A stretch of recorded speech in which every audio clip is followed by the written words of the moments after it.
So, welcome everyone again to Bad Camp. It's wonderful to be here. This is actually, despite the fact that I grew up in the Bay and I live not far, I'm in Portland, Oregon, this is my first Bad Camp, so thank you very much for having me here. I'm really glad to be here. And as I said, I'm here to talk about sort of the next decade of Drupal conceptually and to tie together some of the concepts that Kristen talked about into the underlying motivation of the direction of the Starshot initiative and some of the other work that we're doing. So I'm the CTO of the Drupal Association. I'm Hestenet on Drupal.org. You've probably seen my name on blog posts and emails or on stage at DrupalCons and things like that. I am also an author in the Drupal community, but not the way you think. I write fiction, so if you're interested in young adult fantasy stories, Amy June over there has a demo copy. But anyway, so yeah, very excited to talk with you all today. I do want to thank the sponsors again. All of these folks here make events like this possible and make the whole camp ecosystem possible. So DrupalCon is an amazing event. It's the big homecoming of the community, but it's expensive. It's not affordable for everyone. And these individual camps are really the lifeblood of the community and make everything happen. And we just couldn't do it without sponsors. So a huge thanks to all of these folks. I want to also thank Drupal Association members, now known as Ripple Makers, if you've seen the rebranding. So if you're an individual member of the Drupal Association, if you donate annually, monthly, anything like that, thank you very much. You support the work of the DA as a 501c3 nonprofit.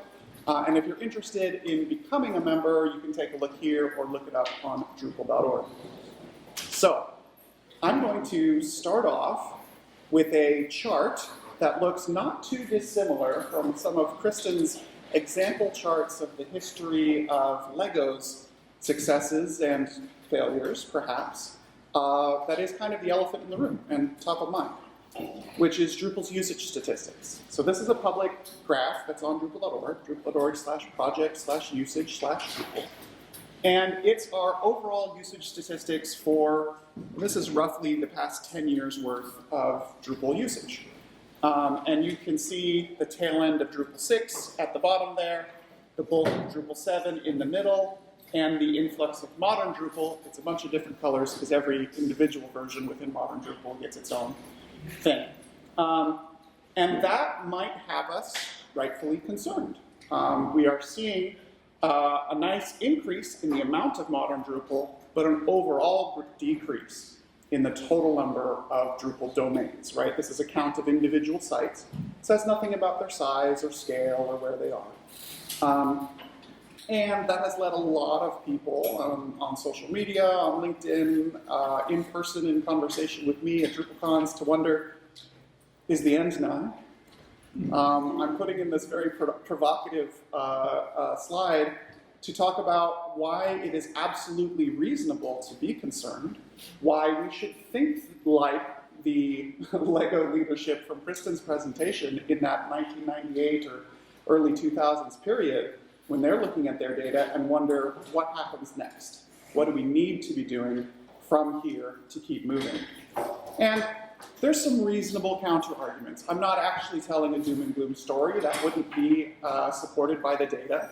Among other things, you can easily make the argument that there's fewer domains, but probably greater traffic served by Drupal sites than there was 10 years ago. Again, having a lot to do with the scale and size of what those sites are. Many of them are much smaller sites. When I was first starting out in Drupal 20-ish years ago, I was freelancing sites to pay for college, and they were all, lawn care, babysitting, therapist office, reading tutors, all these kinds of things. And, lots of small sites that maybe are better served by kind of commoditized website services that exist now. So one reason not to immediately fall into the doldrums from that story. The other thing is we know Drupal is used when and where it counts, and not just at a huge scale, but certainly at some of these very large scales, right?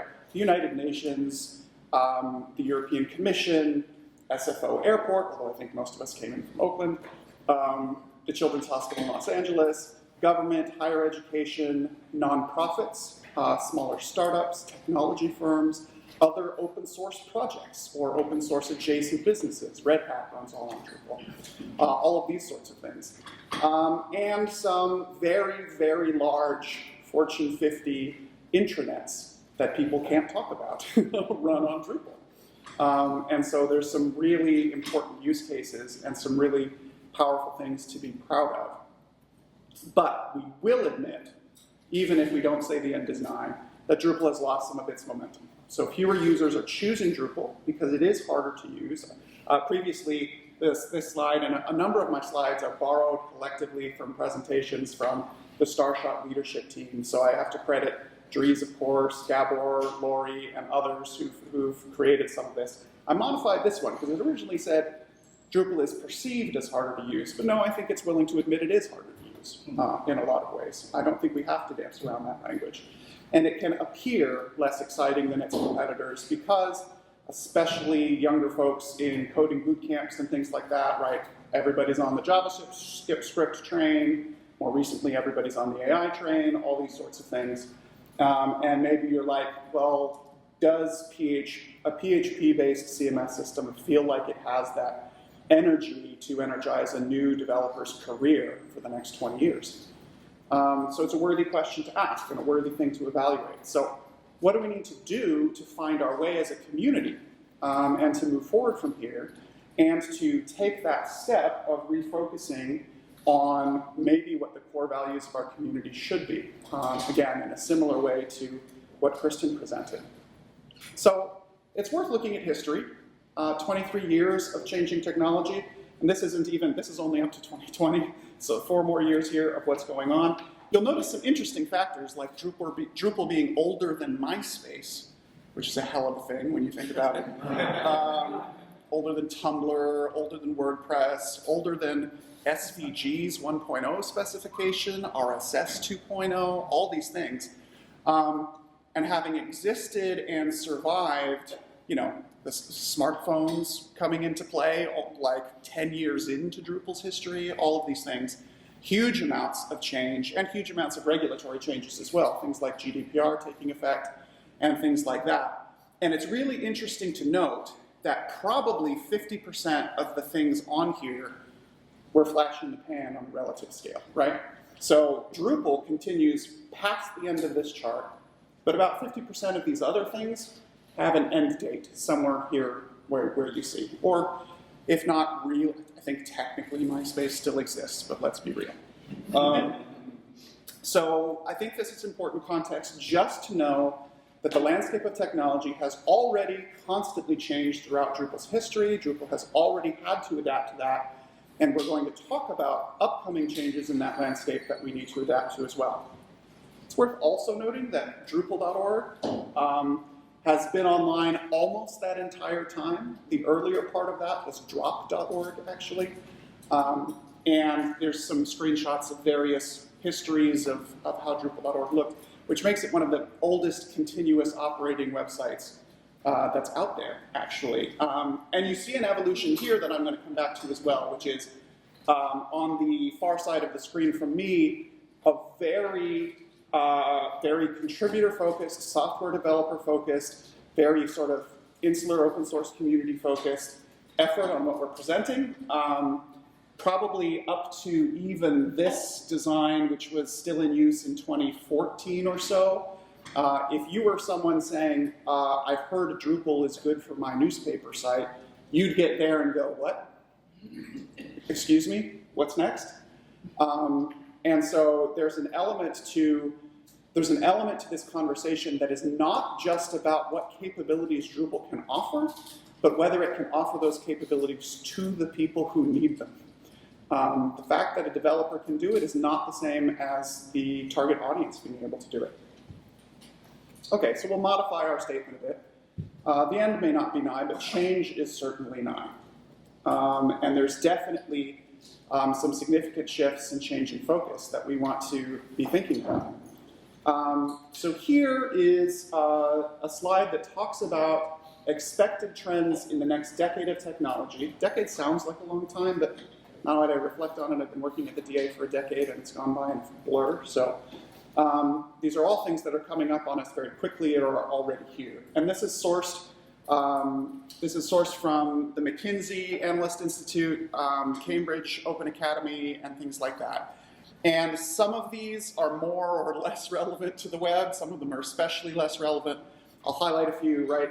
So AI assistance, machine learning as an industrial part of infrastructure, as part of a feedback loop that goes into business processes, increased emphasis on cybersecurity because of the increased Internet of Things proliferation, and possibly because of advances in quantum computing and things like that, undermining the current ways that we do cryptography, more cloud and edge computing, software development practices, and maybe some more things that currently feel exotic, like AR, VR applications. Less relevant to us, probably, in the Drupal space: robotics, mobility tech, biotech, etc.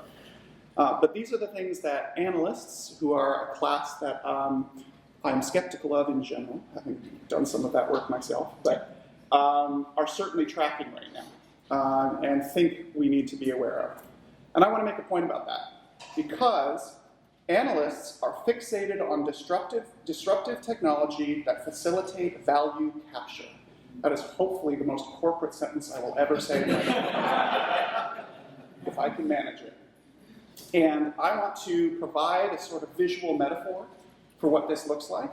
And in the spirit of Halloween, I thought that what I would do is represent this using a, consistent historical ritual where we invite children to disembowel a mythical creature and steal its innards in the form of the piñata.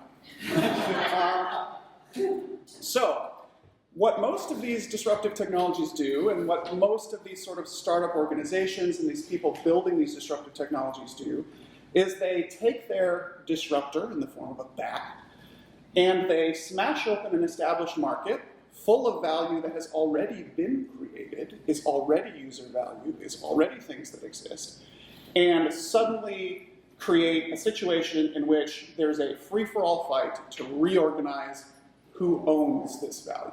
Right? So this whole conversation is not really about the technology, is not really about the user. It is about shuffling who owns and profits from the value that they create with that disruption, which is a really important point, because when we go back to Kristen's example about Dr. Death coming into Lego and doing this kind of grab bag of disruptive changes and product roadmap changes to their business, really what he's doing is he's firing a shotgun into this marketplace and seeing if he can shake loose value from different consumers and recapture it, right? He's not necessarily focused on what I'll go into next. So what or who is missing from this conversation? And I promise this drives our future of Drupal conversation. The obvious answer is you, or for some of you who are building this on behalf of others, the answer is the user. Which is to say, the root of that value comes from your labor, your creativity, and your data. All the candy being spilled out of the chest cavity of that piñata is yours, or is the user's. We know right now that there is a very healthy and very serious skepticism to these new technology innovations being promulgated to us in the media and by sort of this billionaire class, saying, oh, AI is going to transform your life, or robo-taxis are going to transform your life, and all of these things. And they're all missing a piece of that conversation, which is, how the heck is it supposed to help you? Why should you care? Why should you adopt it just because a tech company wants to reinvent the bus to take more of your money? That doesn't promote new value for you. And I think in a similar way, right, when Lego is taken away from the builders, it's like, fundamentally, there is supposed to be kids having fun, or apparently adults at a 20-to-1 ratio, having fun with this product. And if that's missing from the entire calculus of why they're doing this, of course there's going to be resistance. Of course we are going to almost have a knee-jerk, even kind of nauseous reaction to all the crypto finance things that are going on, because nobody is telling the story of how that benefits our lives. and why we as individuals should benefit from these innovative and disruptive technologies. So no technology is going to achieve adoption or success by capturing value from users instead of creating value for users. And that's not to say that those technologies are fundamentally in one bucket or the other. It's not binary. They can be leveraged to do the good one, but they are constantly talked about and focused on in investor conversations and all of these sorts of things as being focused on the former, right? And so as the consumers, the users, the developers, and the communities around these things, we are not interested in rallying around capturing value, but we are interested in creating it and empowering our users and ourselves to do more things. And that's going to be part of the underlying ethos that ties together what we're talking about with Starshot and other things. I want to give a brief shout out to an amazing presentation that I saw at NTEN 2024. So Amber Case gave a keynote there that I'm not sure was put online, but she's given previous versions of it that are. She's the founder of the Calm Tech Institute. You can find that at calmtech.com. And the thing I had to take a picture of was, what matters is not technology itself, but its relationship to us. And this is a quotation from a book written by Xerox PARC engineers in the late 90s, right? So they were predicting a proliferation of technology. And the Calm Tech movement is not exactly precisely relevant to the argument, but it's a parallel argument that I think is important, right? One of the things that Amber was sort of railing against in her presentation was this notion that every new piece of technology now wants your full attention, right? So instead of enabling you to do something or providing a point of convenience, it now wants to be the center of your attention. It wants to give you notifications. It wants to do all those things. And you can't have that with every piece of technology. A piece of technology that does exactly what it needs to and becomes invisible in your life, except in the way that it enhances your life, is things like a tea kettle or a rice cooker or whatever, your refrigerator, right? Except even those things are sort of losing their way by saying, hey, we want to put cameras in them, we want to start texting you when you think your stuff is expired, and all this other kind of stuff. It's like there's an egotistical technology movement where everything seems to think that it needs to be the center of your attention. And that's based on misunderstanding what the whole point of this technology is. Its relationship to us and in how it empowers us is what's most important. So again, the promise of new technical innovation is only realized when the value is put in users' hands. So that raises two questions for Drupal as a community. When we're at this inflection point where you saw the chart earlier, we have a healthy growth in modern Drupal, but we have an overall decline in the number of Drupal sites. And so it raises these two questions. The first, can we make the Drupal's technical power accessible to more people? Which seems like it should be a simple question. Those of us who are deeply involved in the community know that from a technical architecture point of view, from a structured data point of view, from a ability to extend with APIs, all of these things, Drupal can do really incredible things. You can build applications that are amazing. Every time that I talk to my brother-in-law, who is a JavaScript developer, he is re-implementing another permission system. Like every time, for every project, over and over and over, every time he does something. And I'm like, there's gotta be a better way to do this, right? Oh, wait, there is. There's all these sorts of things, but a lot of things that are incredibly powerful about Drupal are totally opaque to people, maybe some people in this room, and certainly to people outside this room. There's been a lot of,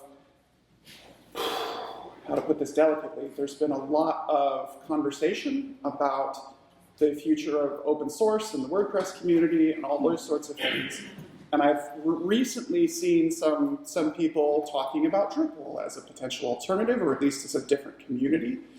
And one of the comments I saw that stood out to me was like, someone said, Drupal's really interesting to me, but I hate the idea of that views thing. And that was like completely that's like one of the most powerful, fundamental, most useful features that Drupal has, and yet it's the thing that It's the thing that makes this person from another community bounce off.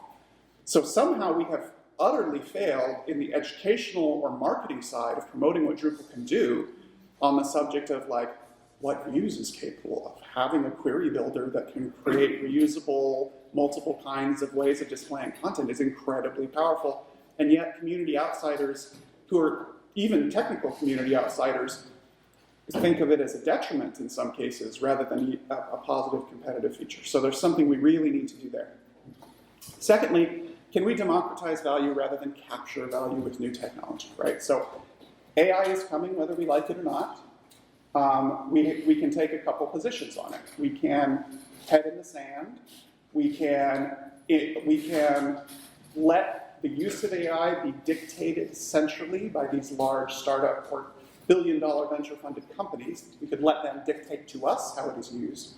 Or we can choose to decide how it will be used and begin to implement ethical patterns for the use of AI, user-centric first patterns for the use of AI, and things like that, and actually be leaders in open source, which is something that we underestimate our power to do. Working for the Drupal Association, I have the privileged position of sometimes getting on a call with someone from the Mozilla Foundation or Google or whoever else, and they pop up, and you would think a company with billions or almost $1 trillion market cap wouldn't be saying, hey, this $4 million nonprofit, you're doing these things better, right? You seem to understand how to do governance, or you seem to understand how to solicit contribution for your open source projects. So we shouldn't sell ourselves short on what we're capable of. So where are we actually starting from in this journey? If we have established that Drupal's future needs to not just be a shotgun approach, a grab bag, a Dr. Death approach to all of the different things we could do, but instead needs to answer those two questions. Can we make the technical power more accessible? And can we democratize the value of the new technologies that people will be looking for? And where are we starting from? Are we in a position to do that? Do we have the capacity to do that? In Kristen's presentation, there was a chart that went from, I don't remember what all the categories were. It was like survival to sort of reorganization and then execution or something. Growth at the end, right? So on the positive side, if we start looking at our data a little differently, survival is not actually where we are, right? If we look at just the growth of modern Drupal as if it was its own product, we see a reasonably healthy growth trend. We see something that looks a lot like the first 4 years of Drupal 7, something like that, something in a reasonable space. So if we don't consider ourselves beholden to the past performance of Drupal 7 and we think let's move forward from the position we're in now, we're actually in a pretty good spot. We also have a really healthy contributor community. This might be a little hard to read, but this is the tenure of Drupal contributors. So if someone contributed in a given year, how old was their account is how this is sub-segmenting people out. So how many people was their account less than a year old, 2 years old, blah, blah, blah, blah, blah. And we have people who've been contributing who've had accounts for 22 years, et cetera. More, it goes higher, all the way back to the beginning. But what it does show is a big fear that a lot of people have is that in their minds, this chart slants down here and there's no people in the 1 year, 2 year, 3 year recent additions to our community. But in fact, going back as far as this goes to 2015 when we first collected data, we are consistently recruiting new people into the community and into contribution at a rate that goes back about 10 years and has even grown recently, right? So we're not doing it as bad as we might think about recruiting some new contributors and getting them involved in the Drupal project. I'll go through some of these more quickly. Geographic regions are really interesting to look at as well, where contributions are coming from. Asia continues to grow a lot. That's probably one of the biggest changes, and it's part of why we're having DrupalCon Asia in Singapore in December to further support and promote that community. And we have a healthy growth or a healthy improvement in the reporting data of the composition of our community when it comes to underrepresentation, right? So people come from gender, sexuality, whatever kinds of underrepresentation. Do they feel welcome in our community? Are they interested in participating? And therefore, are they providing their unique voices and perspectives on the direction our products should move? So lots of good information there. Now, all that said, here's where we wind up. The beginning is 9. We've gone from the end is 9 to change is 9 to I think the beginning is 9. And I'm going to bring back a chart that Kristen used as well, famously from the 2019 edition of Dries' sort of State of the Union post. And this was based on actual sentiment survey data. Right, it's not like arbitrarily drawn lines. Personally, if I were going to draw it from gut instinct, I probably would have taken that front end and put it down in the negative. Yeah. And I probably would have put the intermediate as crossing the negative positive line, and then the advanced as shooting way up. That's how I would have done it.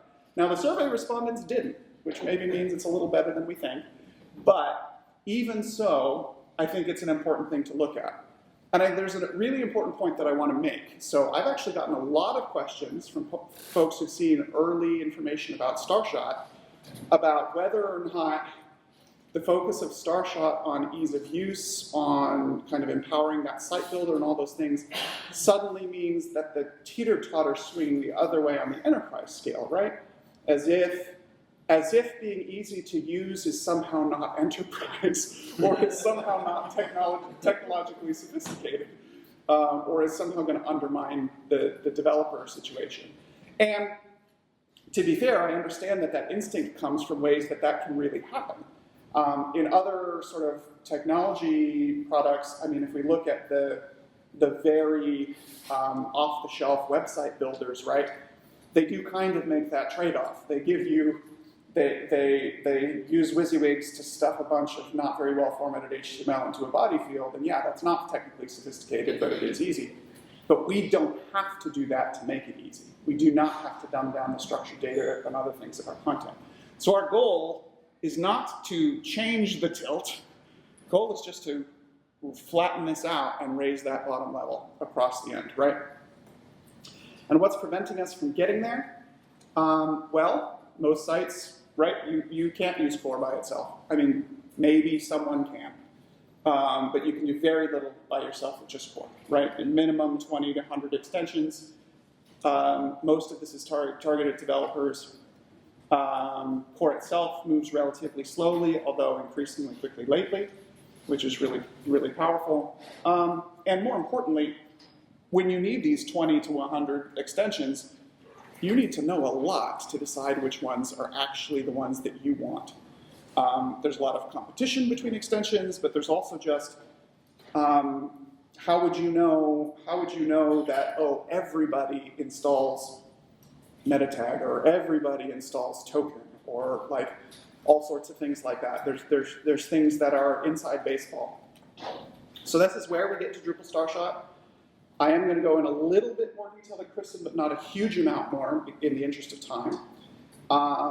And I will refer you, how many people had the good fortune to be able to go to Barcelona who are in this room?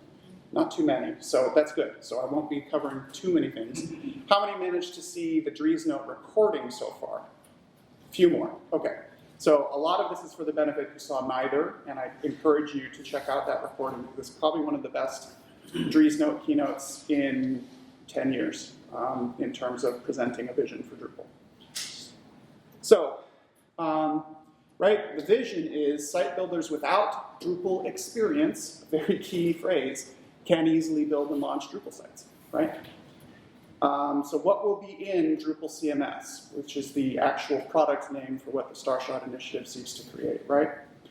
So Drupal Core Plus, automatic updates, as we've talked about before, and importantly, secure automatic updates. A project browser for selecting the modules, extensions, recipes, etc. The recipes themselves, we'll talk about what those are, and the experience builder. These are all the kind of essential components that are going into what Drupal CMS is.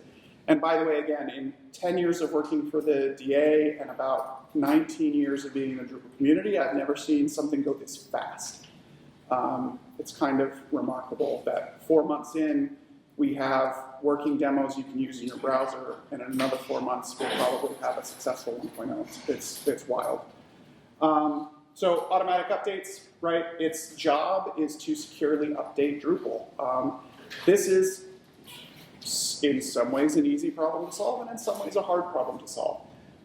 What it's doing behind the scenes, it's kind of staging all of your changes, running all of the composer operations, and then copying that code back over. And importantly, what it's doing is integrating with a whole set of supply chain security standards that we've implemented, the TUF framework, which is a Cloud Native Computing Foundation project, which ensures that these updates are the software packages from Drupal.org, not some kind of man-in-the-middle change. And this is a framework that is also used by major automotive manufacturers when they're talking about their over-the-air car updates, different things. It's very cryptographically interesting, and it's a cool project. So, the project browser, we talked about this, right? The whole point is to not have to go to Drupal.org and figure out where the modules are listed and how to download them and how to run the composer commands and all this kind of stuff, right? We don't want you touching the command line if you're this target user just to be able to install and configure your site. A couple clicks to click it together, right? Recipes are kind of a phenomenal part of this project. I'll talk about them more. They are different from distributions, and they are different from modules, but they are a collection of one or more modules, configuration, documentation, possibly some theme layer or single directory component, visual styles, these sorts of things that are going to be really, really important to how this works. Easy page and theme building. This is where we get to, again, just making the whole front end of the site something that people have control over. You don't hopefully necessarily have to exclusively rely on having a front end development team to do this. And finally, the experience builder, which is incorporating concepts from layout builder, paragraphs, concept of in-browser theming, and single directory components to have a very, very cool kind of drag and drop page building experience that still uses fielded, reusable content, highly structured content under the hood, can still place views, can still do all these things, right? It doesn't try and replace it with a mega body field full of awful HTML tags, right? So, altogether, it's easy installation, extensibility, easy long-term maintenance, and easy experience building are kind of these core components.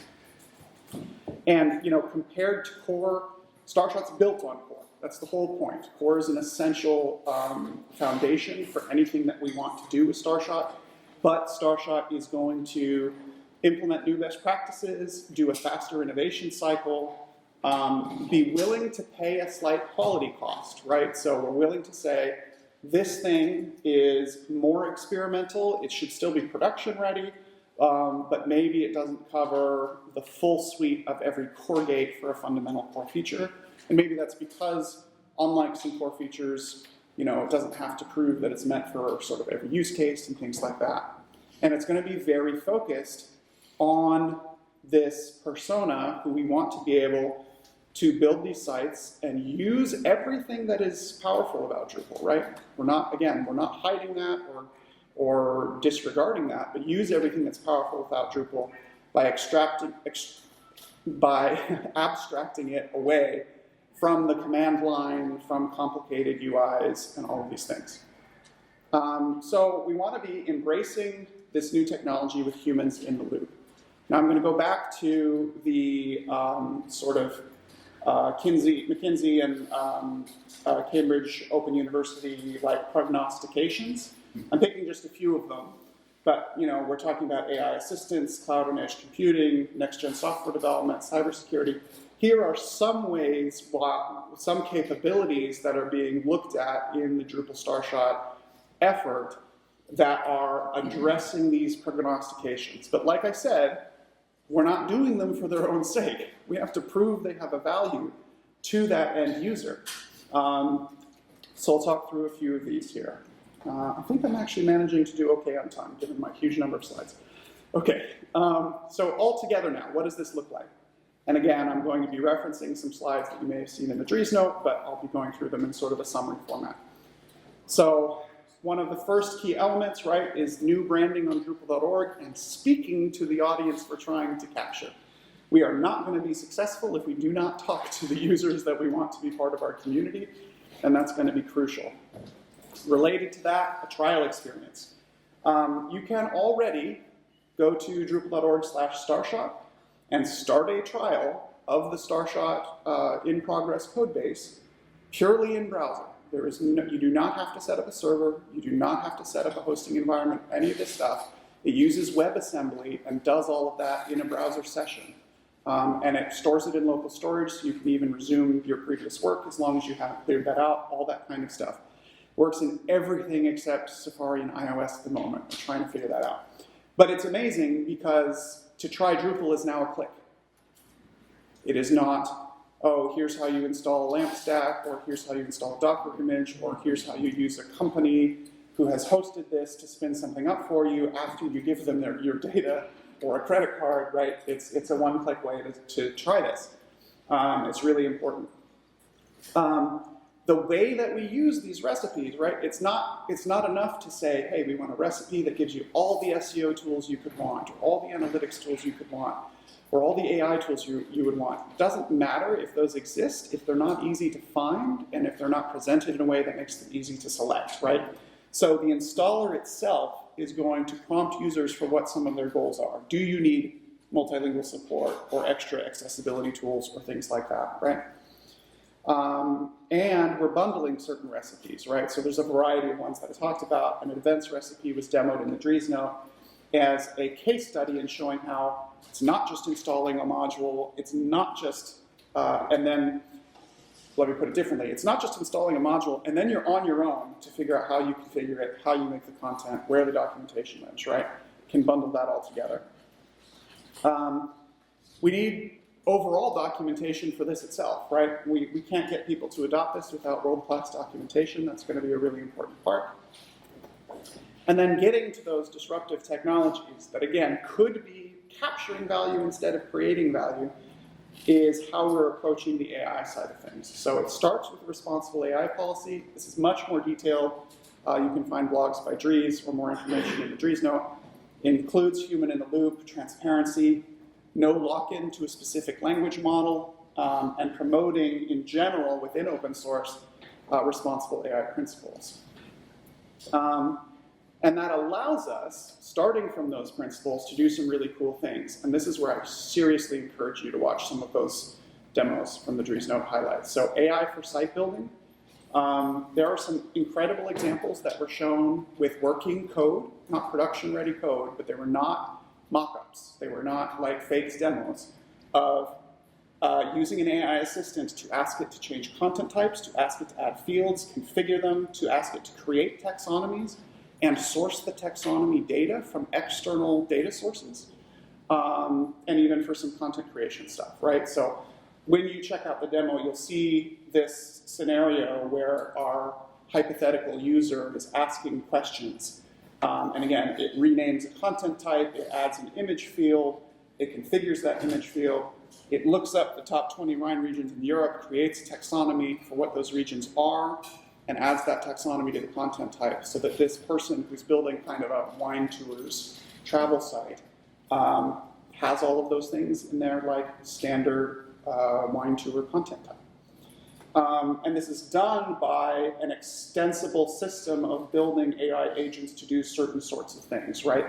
So this is, you know, again, there's a field type agent, there's a web form agent, there's a variety of different things. There was another example where someone literally doodled on a piece of paper a form, took a picture, asked the assistant to make that into a web form, and it did. So these are things that are not, hey, we would love to steal your creativity and mine all your data and all of these things and turn them into some kind of resaleable stock content library, but rather these are almost sort of accessibility tools that say, okay, you may not understand the AI of the field interface on content types, but we can execute that for you because the agent does understand that process, right? So it's a different way of thinking about that value. This is absolutely useful rather than capturing value from us. Related to that, of course, we need to pull all these things together, right? So that project browser has to support those recipes, whether it's that AI recipe, SEO, analytics, whatever, and some of those you're seeing described here. And there's this kind of example, hey, maybe you install the multilingual support suite, the SEO suite, the accessibility tool suite. And again, this is not a single module. This is one or more modules with its configuration, possibly with inline tour documentation, and kind of everything you need to get that working, default content perhaps. So instead of, cool, I installed this thing, how the heck do I use it? It should be a lot more powerful. And there's a ton of this in the works from the current initiative teams. And so these are some of the names of different leads and the companies that are sponsoring their time on these, a variety of different things they're doing. I won't go through them all, but like, again, from workflows to media to marketing to AI to advanced search, all sorts of things that I think are going to be really useful in the hopefully January 15th 1.0 release of this Drupal CMS version.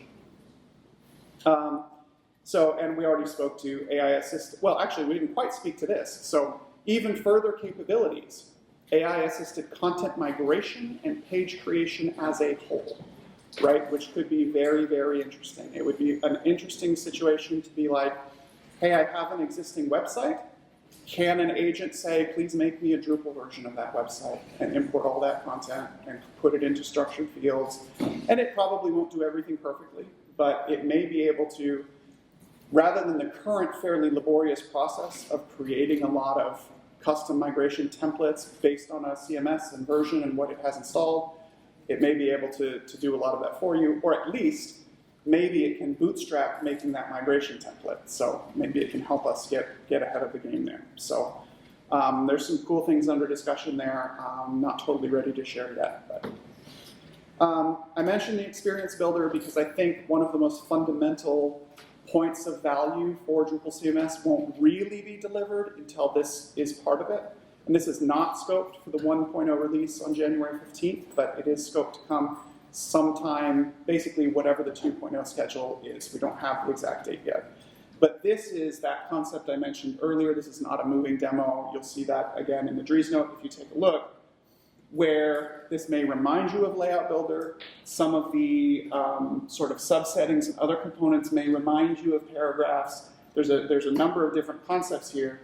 But the notion is that you can take a component, which can be defined as a single directory component, so that it can be edited without it can be edited individually and modified individually without it interacting with all the other components on your site.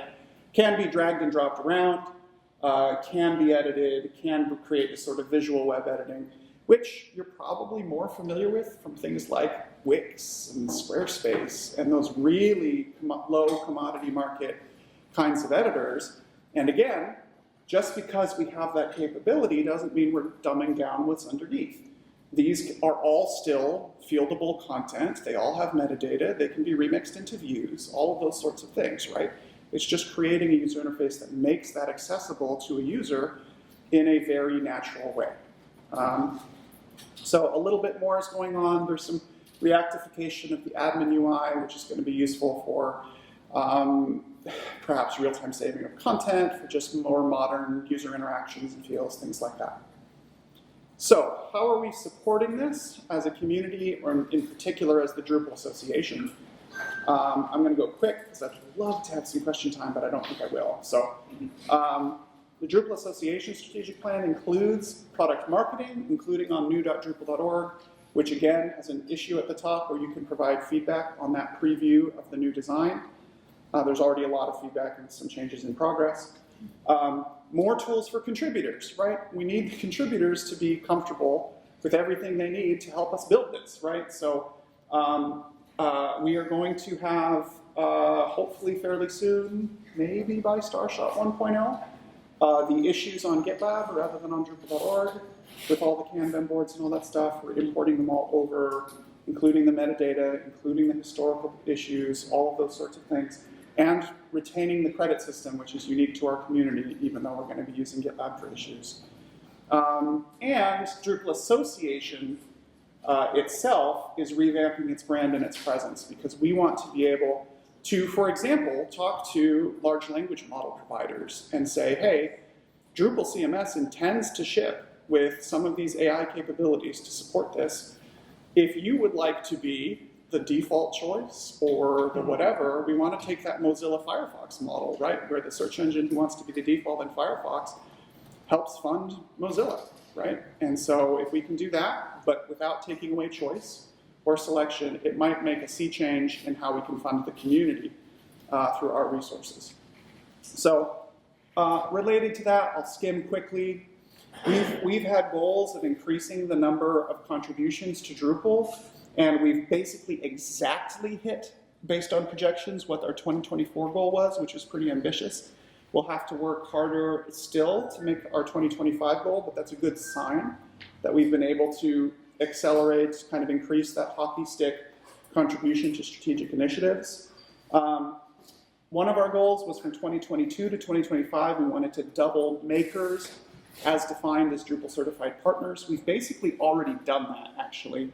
We went 45 in early 23 to 94 in 2024. So we'll beat that goal readily and get more organizations involved.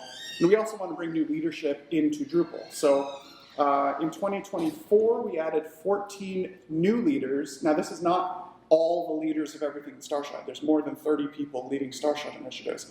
But 14 of those people had never held a leadership role within the Drupal community before. So we're not just going to the old timers. We're going to folks who we want to elevate and kind of bring along for the story and make sure we continue to have new blood in the community. So I'll probably skip through a couple of these things. We're working on go-to-market stuff.